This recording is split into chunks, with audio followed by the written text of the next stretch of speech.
Friends, मैं फरीदा, आप देख रहे समाज की खबरें हिंदी टीवी न्यूज। आइए देखते हैं आज की बड़ी खबरें। विशेषतः गँगस्टर उभे राहिले आहेत आणि ड्रग्सच्या संदर्भात मोठा हो हल्ला करण्याचं काम चाललेलं आहे।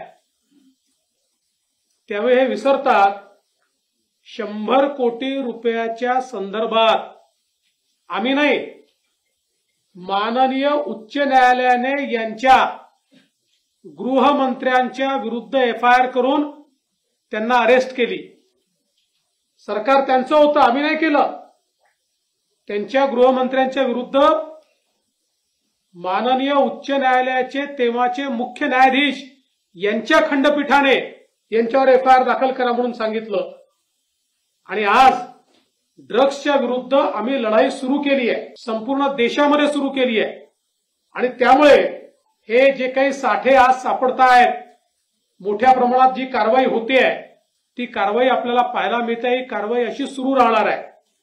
आणि एवढंच नाही तर ज्या वेळी म्हणजे पुण्यातली घटना घडलेली दुर्दैवी होती पोर्शेची, पण त्यामध्येही कोणालाही स्पेअर न करता राज्य सरकारने अतिशय कडक भूमिका ठेवली आहे।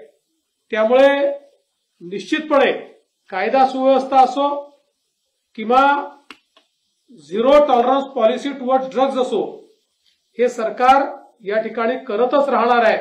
त्याच्यात ते गुंतवणूकदारांनी महाराष्ट्राकडे पाठ फिरवल्याचं सांगतायत, तेव्हा हे विसरतायत की त्यांच्या काळामध्ये 3ऱ्या-4थ्या नंबरवर गेलेला महाराष्ट्र मुख्यमंत्री एकनाथराव शिंदेजींच्या नेतृत्वात दोन्ही वर्षी नंबर 1 वर आलेला आहे। आणि ते आम्हाला प्रश्न विचारतायत, हे किती आश्चर्य आहे। आणि सगळ्यात महत्वाचं तर वित्तीय केंद्र गुजरातला गेलं। खरंय गेलं, कधी गेलं? 2012 साली गेलं। मुख्यमंत्री कोण होते? काँग्रेसचे। प्रधानमंत्री कोण होते? काँग्रेसचे। आणि ते आज विचारतायत की वित्तीय केंद्र हे गुजरातमध्ये कसं गेलं। आपण जर बघितलं तर पेपर फुटीच्या संदर्भात ते बोलतायत। सर्वात जास्त पेपर फूट उद्धव ठाकरेजी मुख्यमंत्री असताना झाली आहे। जवळजवळ सगळ्याच परीक्षांमध्ये टीईटी म्हणजे परीक्षांची नावं घ्या आणि कशा प्रकारची झाली हे आपण सगळ्यांनी बघितलेलं आहे।